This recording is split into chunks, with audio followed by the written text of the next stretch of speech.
बिस्मिल्लाहिर्रहमानिर्रहीम। अस्सलामु अलैकुम my dear students.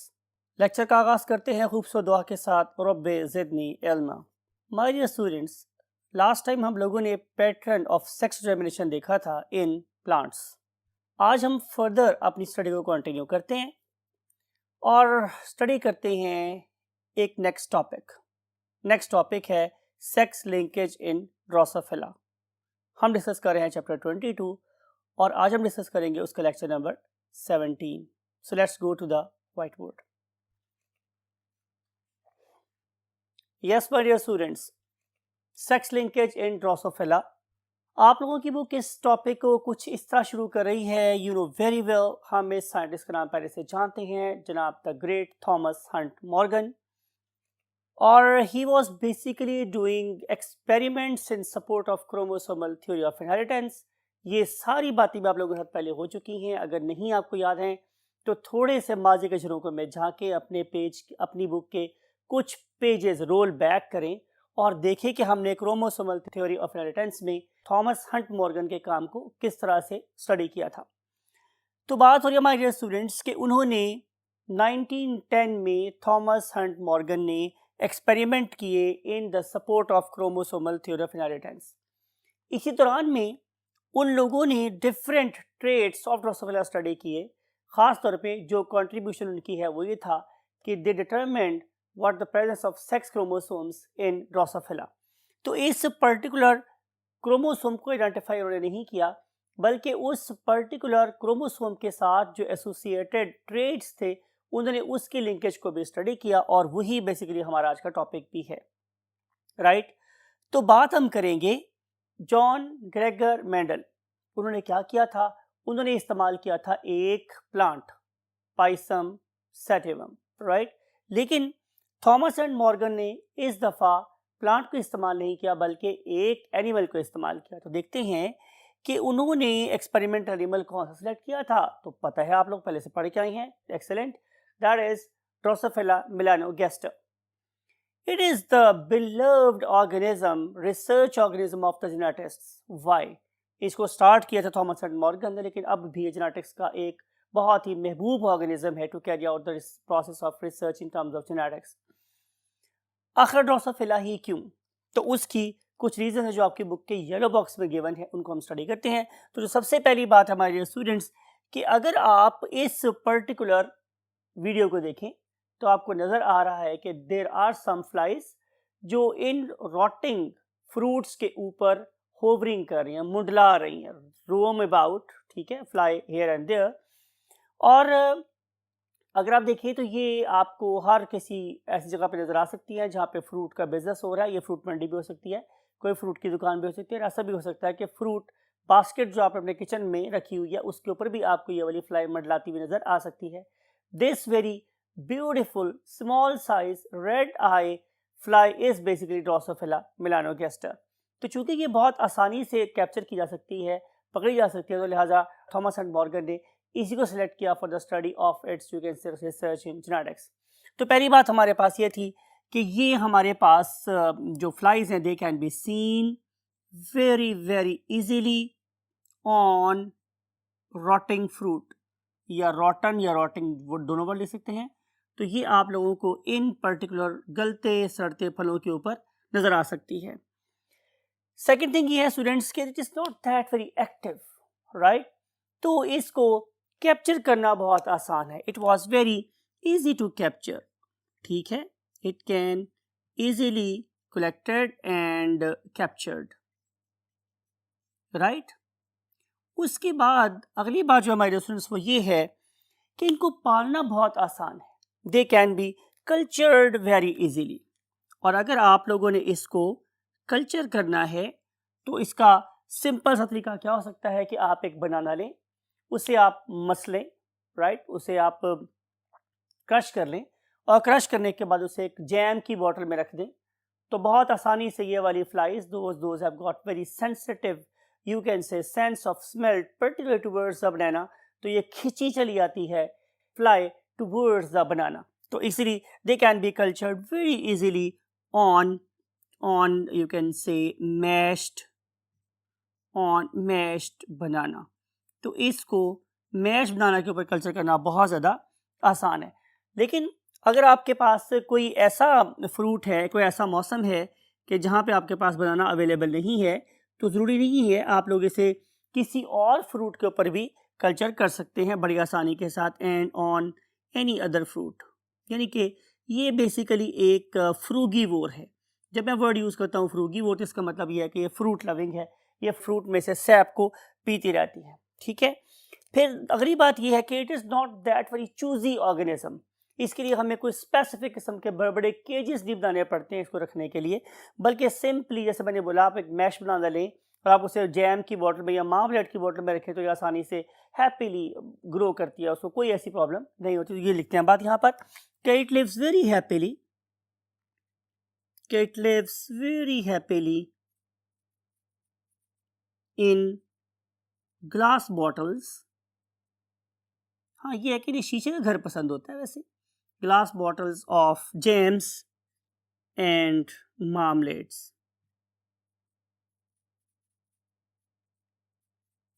You got the point. Then अगर हम देखें तो ये खाती क्या है बेसिकली।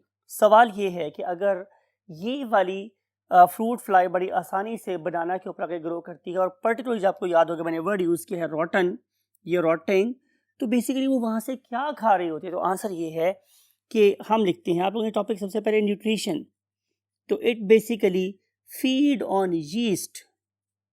ये तो यीस्ट को बेसिकली खाती है। That was basically feeding on rotting fruits.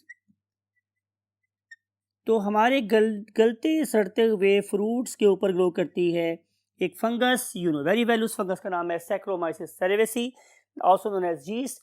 तो उस यीस्ट पे बेसिकली ये फीड कर रही होती है। इन सारी बातों के बाद जो अगली इंपॉर्टेंट बात मेरे पास ये है कि why Thomas and Morgan selected it, वो ये था कि it has shown sexual dimorphism. It shows और displays what sexual dimorphism. What do you mean by the term of sexual dimorphism? ये तो वैसे मैंने आप लोगों को बहुत दफ़ा पहले बताया हुआ है, फिर दोबारा से रिकॉल कर देता हूँ। सेक्सुअल का मतलब है on the basis of gender, male है या फीमेल है। डाई का मतलब होता है टू, मॉर्फिज्म का वर्ड निकला है मॉर्फोलॉजी से, मीन एक्सटर्नल अपीयरेंस से। यानी कि अगर आप किसी ऑर्गेनिज्म के मेल और फीमेल को डिफ्रेंशिएट कर सकें विदाउट डाइसेक्शन, सिर्फ एक्सटर्नल कैरेक्टर्स देख के, तो हम कहेंगे कि ये सेक्सुअल डायमॉर्फिज्म शो करते हैं। जैसे we have got the beard and moustaches while the girls don't have it. इसका क्या मतलब होगा कि हम सिर्फ चेहरे को देख के बता देंगे कि किसी मेल का चेहरा है या फीमेल का चेहरा है, राइट। इससे सिमिलरली शायद हमारी जो हेयर लेंथ है वो भी काफ़ी डिफरेंट है। आमतौर पर जो हमारी ख़वातीन, उनके हेयर्स लंबे होते हैं, मर्दों के हेयर्स आमतौर पर छोटे ही होते हैं। नेल्स लगी हुई या पॉलिश नहीं लगी हुई। तो मतलब कहने का ये है कि हम सिर्फ एक्सटर्नल अपीयरेंस को देख के बता सकते हैं कि ये मेल है या फीमेल है।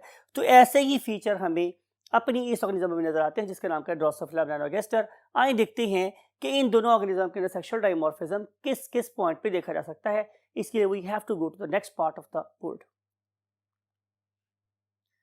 Look at this very diagram. It is not very difficult to draw. आपको सिर्फ और सिर्फ प्रैक्टिस चाहिए होती है। किसी ने मैसी से पूछा था कि आप की ओवरनाइट सक्सेस का राज क्या है, तो मैसी ने बहुत खूबसूरत जवाब दिया कि 17 साल की शबाना रोज़ मेहनत मेरी ओवरनाइट सक्सेस का राज है। तो यही बात यहाँ पर है। ऐसा नहीं है कि ये सारी आर्ट, ये सारा कुछ उन्होंने दिन में सीख लिया है। इसके पीछे ज़ाहिर है क्या होती है, एफर्ट होती है, मेहनत होती है।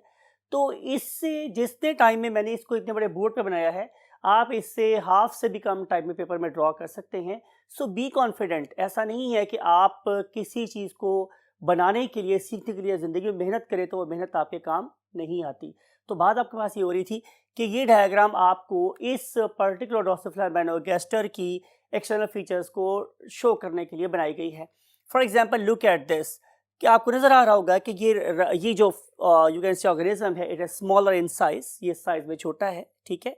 और अगर आप लोग उसे कंपैरिजन पे इसको देखें तो ये ऑर्गेनिज्म साइज में बड़ा है। They are of the same age, they are of the same species, mean this is also Drosophila, it is also Drosophila, but this particular Drosophila is male। ये male Drosophila है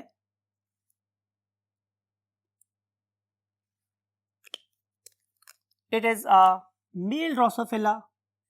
और जहाँ तक बात है इसके नेबर की, तो नेबर में, इसके हमसाए में एक फीमेल ड्रोसोफिला रहती हैं, right. This is here, this is a female Drosophila.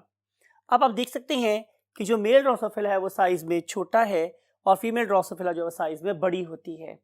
इनका जो अप्रॉक्सीमेट साइज है it is approximately you can से 3 मिलीमीटर। ये 3 मिलीमीटर का होता है और इससे थोड़ा सा ही ज़्यादा लंबी हमारी फीमेल होती है। Can you find any the difference? Perfect, आपने बिल्कुल सही कहा है कि अगर आप इसके एब्डोमेन की एंड को देखेंगे तो it is bit rounded. Unlike female, आप फीमेल के एब्डोमेन के एंड को देखें तो it is very much pointed.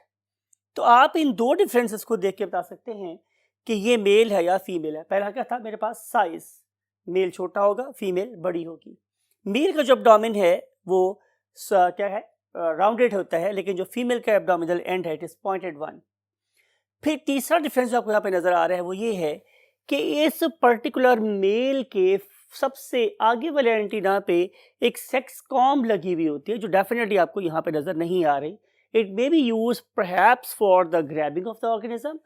और इसके अलावा अगर आप देखेंगे तो एक और डिफरेंस आपको नजर आएगा कि जो हम यहाँ शो नहीं कर पाए, तो आपको इस वीडियो में दिखा रहे हैं कि मेल के पास स्पेसिफिक किस्म के क्या होते हैं? विंग्स होते हैं, जिसे वो स्पेसिफिक वे में वाइब्रेट करवा के स्पेसिफिक किस्म का म्यूजिक बजाता है और इसके अलावा उसके सामने टिपिकल किस्म का डांस करता है।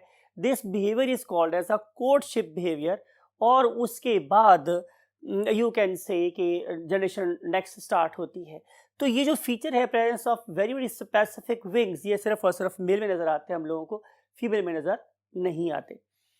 फिर इसके अलावा अगर आप देखें तो आपको ये बात भी नजर आएगी कि ये जो ऑर्गेनिजम्स होते हैं ये चूंकि टिपिकल इंसेक्ट हैं तो इनके पास anterior part is called as a head, second part is called as the thorax, and last part, the largest one, is basically abdomen, and these are basically segmented one। नजर आते हैं हम लोगों को, यूनो के अंदर से सेगमेंट नहीं होता इसका, लेकिन इसके ऊपर जाहिर है कार्टिनस प्लेट्स होती हैं एब्डोमेन के ऊपर भी, right, you know this thing very well. और इसके अलावा ये है कि इसके अंदर हमारे पास यूजुअली कंपाउंड आइज होती हैं, और जो कंपाउंड आइज हैं there usual colour is you can से व्हाट? रेड। आमतौर पे इनका कलर रेड होता है, लेकिन अगर इसमें म्यूटेशन हो जाए तो वो जो रेड आई कलर है वो वाइट आई में कन्वर्ट भी हो सकता है। इसके बारे में इंशाल्लाह हम कल आपसे डिटेल में बात करेंगे। तो लिखते हैं आप लोगों के लिए कि सबसे पहली बात जो है वो मेरे पास क्या है कि दे डिस्प्ले ओवर्ट सेक्सुअल डाइमॉर्फिज्म। और जो मेरे पास सेक्सुअल डाइमॉर्फिज्म है उसकी बेस क्या है? Number one thing is the size, के पहली जो फीचर है वो मेरे पास साइज है। तो अगर मैं साइज की बात करूंगा तो that very male is of small size, इसका साइज छोटा होता है। और जहाँ तक ताल्लुक है मोहतरमा का, फीमेल का, तो हर साइज इज बिट लार्जर, तो इसका साइज बड़ा होता है, राइट। फिर अगर आगे हम चलेंगे तो you can see the difference in their abdomens, कि अब जो मेल है it has got a rounded abdomen, और जहाँ तक ताल्लुक है फीमेल का, फीमेल का एब्डोमेन कैसा होता है? पॉइंटेड। यू कैन सी, मैंने आपको डिटेल से डिस्कस कर दिया है। और जो थर्ड बात है मेरे पास कि जो सेक्स कॉम्ब है it is present only in male, ये सिर्फ और सिर्फ मेल में प्रेजेंट होती है। अगली बात जिसकी वजह से थॉमस हंट मॉर्गन ने ड्रोसोफिला मेलानोगास्टर को सेलेक्ट किया था वो क्या था? Very very brief generation time. Generation time का मतलब ये है कि अगर एक ऑर्गेनिज्म की हैचिंग अंडे से हुई है तो वो दोबारा अंडे देने तक का जो टाइम है it is called generation time. It includes everything, आपने बहुत डिटेल से पढ़ा है, डेवलपमेंट एंड ग्रोथ वाला टॉपिक, राइट। तो बात हुई जनरेशन टाइम की। जनरेशन टाइम आप लोगों की बुक कहती है इट इज अप्रॉक्सीमेटली 2 वीक, आपकी बुक लिखती है कि इट इज अप्रॉक्सीमेटली 2 वीक, लेकिन मैंने डिफरेंट और जगहों से ये भी पढ़ा है कि इसका जनरेशन टाइम 1 मंथ तक भी हो सकता है। तो आप लोगों की बुक चूंकि अप्रॉक्सीमेटली 2 वीक लिख रही है तो आप इसी को स्टार लगाएंगे और आप इसी को फॉलो करेंगे। Generation time is approximately 2 week. एक और वजह जिसकी वजह से थॉमस हंट मॉर्गन ने इसको सेलेक्ट किया था वो था this particular female definitely after you can say fertilization lay immensely large number of fertilized eggs. Large number of fertilized eggs. ये इंपॉर्टेंट बात है। इसका थॉमस एंड मॉर्गन को क्या फ़ायदा था? इसका फ़ायदा माय डियर स्टूडेंट्स ये होता है कि जितने ज़्यादा आप लोगों के पास नंबर ऑफ़ ऑब्जर्वेशंस होती हैं, हमारी स्टैटिस्टिक्स ये बोलती है कि डाटा उतना ही ज़्यादा रिलायबल होता है, राइट? अगर मेरे पास पढ़ाने के लिए सिर्फ 2 स्टूडेंट हों और उनमें से एक स्टूडेंट खुदा न खास्ता फेल हो जाए और एक कामयाब हो, तो मेरा रिजल्ट होगा 50%। ऑन द अदर हैंड अगर मेरे पास 100 स्टूडेंट हैं और उसमें से 10 भी फेल हो जाए, तो मेरा रिजल्ट होगा 90%। आई थिंक आप कोशिश करेंगे मैं क्या कहना चाह रहा हूँ। तो जितना ज़्यादा बड़ा डेटा होगा, उतनी ही ज़्यादा मेरे पास एथेंटिसिटी होगी to explain the effort of the organism और effort of mind in the terms of my class. तो बात हो रही थी कि ये एग ले करते हैं लार्ज नंबर, उनको कलेक्ट करना भी डेफिनेटली आसान होगा, उस पर रिसर्च करना भी आसान होगा। उनमें से अगर कुछ मर भी जाएंगे तो मेरी जो रिसर्च है वो रुक नहीं जाएगी। तो इतनी ज़्यादा नंबर ऑफ फर्टिलाइज एग होने का ये फ़ायदा होता है।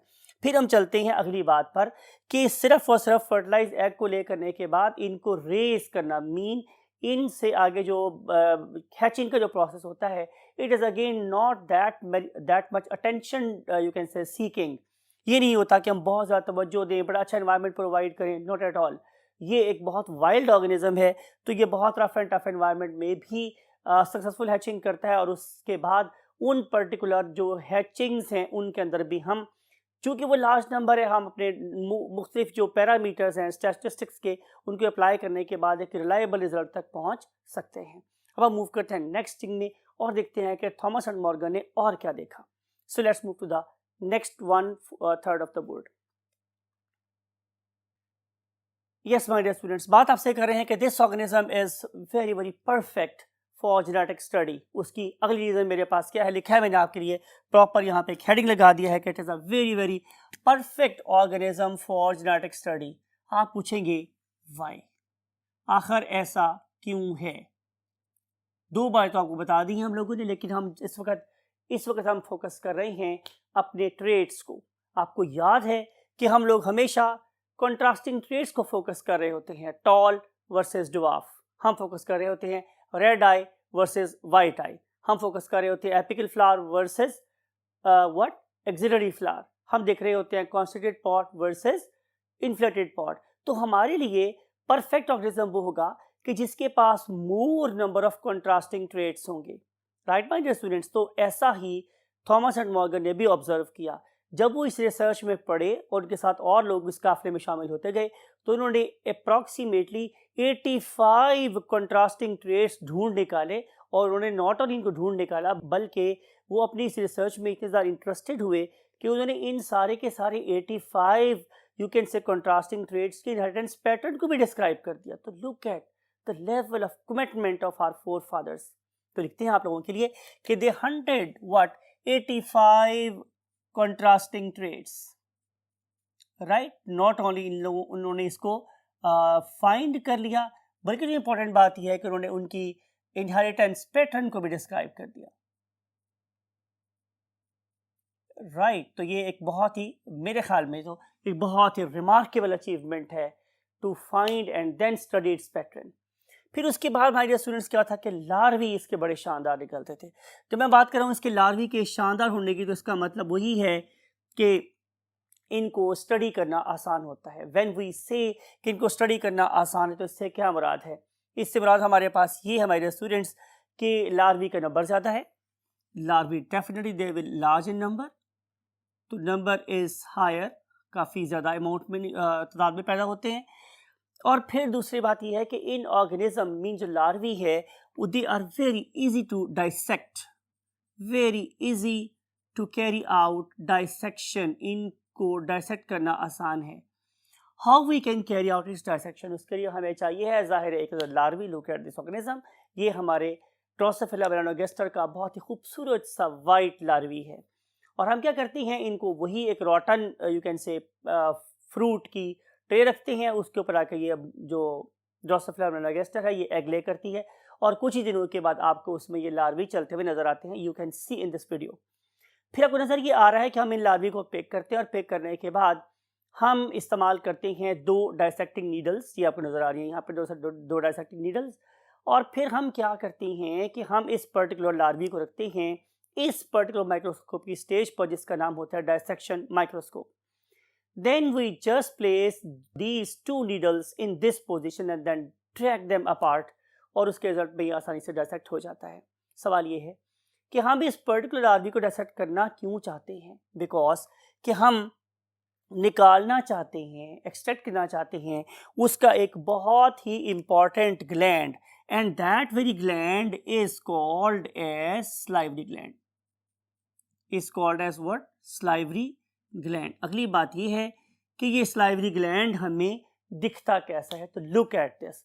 हम लोगों ने इस पर्टिकुलर आर्मी को डायसेक्ट करने के बाद ये स्लाइवरी ग्लैंड आपको बाहर निकले हुए दिखाएं। लुक एट देयर शेप, ये बैलून की तरह से होते हैं और ये इसके एसोफेगस की दोनों साइड्स पे अटैच होते हैं, राइट। यू कैन सी कि आप लोगों को ज़िंदगी में कभी रिसर्च करना चाहें तो इस तरीके से हम स्लाइवरी ग्लैंड को बाहर निकाल सकते हैं। अगली बात ये हमारे डियर स्टूडेंट्स कि आखिर हम लोग स्लाइवरी ग्लैंड को निकालना क्यों चाहते हैं? उसमें ऐसी कौन सी खास बात है जिसके लिए हम इसको इतना ज़्यादा दुख देते हैं ऑर्गेनिज्म को? तो आंसर ये है हमारे डियर स्टूडेंट्स कि हम इन पर्टिकुलर स्लाइवरी ग्लैंड्स को जब स्टेन करते हैं तो हमें नजर आता है कि इसके अंदर बहुत ही जाइंट किस्म के, look at this particular you can से अगेन इमेज, यहाँ पे बहुत ही जाइंट किस्म के हमें नजर आते हैं chromosomes. Usually it is very difficult to observe the chromosomes, और फिर जो क्रोमोसोम्स होते हैं आमतौर पे वहाँ पे एक ही यू कैन से जीन की एक ही कॉपी प्रेजेंट होती है, लेकिन यहाँ पे ये जॉइंट क्रोमोसोम में जो जीन्स हैं वो अपनी रेप्लिकेटेड फॉर्म में बिल्कुल साथ साथ प्रेजेंट हैं, यानी कि एक ही पर्टिकुलर पॉइंट पे एक ही जीन के हमें नंबर ऑफ कॉपीज नज़र आ सकती हैं और वो बहुत खूबसूरत वे में क्या होती है, स्टेन होती है, नज़र आती है हम लोगों को कि ये एक पूरे का पूरा जो बैंड है ये एक ही पर्टिकुलर जीन का है, ये दूसरे जीन का है, तो वो बहुत खूबसूरत से पैटर्न नज़र आते हैं हमें जब हम उसको स्टेन करते हैं। आप लोगों के लिए समझाने के लिए यही बात ज़्यादा मौजूद नज़र आती है। तो क्या मकसद मेरे पास है माय डियर स्टूडेंट्स कि एक ऐसा क्रोमोसोम कि जिसके अंदर हमें पैटर्न्स बड़े खूबसूरत नज़र आ रहे होते हैं, वो बड़े थिक साइज़ का होता है, उसकी बहुत ज़्यादा आर्म्स होती हैं, उस पर्टिकुलर क्रोमोसोम को हम नाम देते हैं पॉलीटीन क्रोमोसोम का, राइट। क्या बोलते हैं हम उसे? पॉलीटीन क्रोमोसोम का। तो इस पर्टिकुलर पॉलीटीन क्रोमोसोम को बड़ी आसानी से देखा जा सकता है।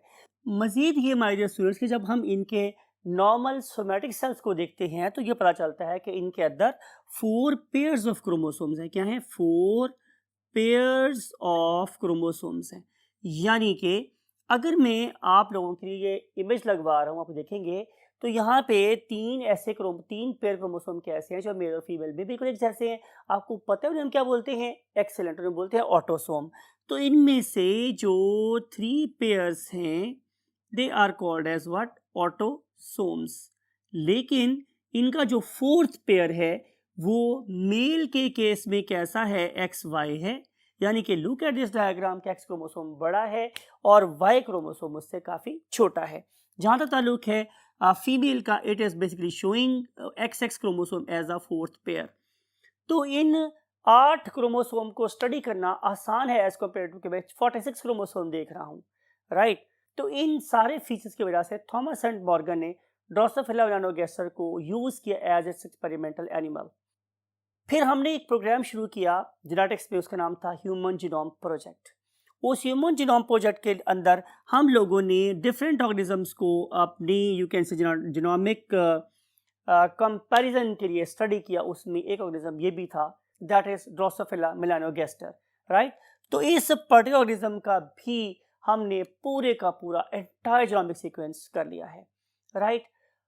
इस पर्टिकुलर ऑर्गेनिज्म को लेकर हमारे Thomas and Morgan you can से ग्रेट साइंटिस्ट ने बहुत से एक्सपेरिमेंट किए। आपने कुछ स्टडी किया हुआ है, फर्दर और स्टडी करेंगे कि कैसे सबसे पहले इन्होंने क्या किया, रेड आइड ऑर्गेनिज्म लिया। इनके पास पहले वाइट ऑर्गेनिज्म था ही नहीं, फिर अचानक एक वाइट ऑर्गेनिज्म प्रोड्यूस हुआ और फिर उन्होंने इस पर्टिकुलर वाइट ऑर्गेनिज्म का जब रेड ऑर्गेनिज्म से क्रॉस कराया तो उसके रिजल्ट में सारे के सारे रेड ऑर्गेनिज्म प्रोड्यूस हुए। तो उन्होंने ये कंक्लूड किया कि basically red organism, red I colour is dominant over white I colour. इस पर्टिकुलर ऑर्गेनिज्म के ऊपर फर्दर क्या क्या रिसर्च हुई उसको हम स्टडी करेंगे इंशाल्लाह कल। और हमेशा की तरह बोलता हूँ कि till that time take very good care of yourself and your great parents. और जब कभी दुआ कीजिएगा, जब कभी नमाज पढ़ेंगे, दुआ करेंगे तो हमें भी ज़रूर याद रखिएगा। आई वांट टू से यू अल्लाह हाफिज़।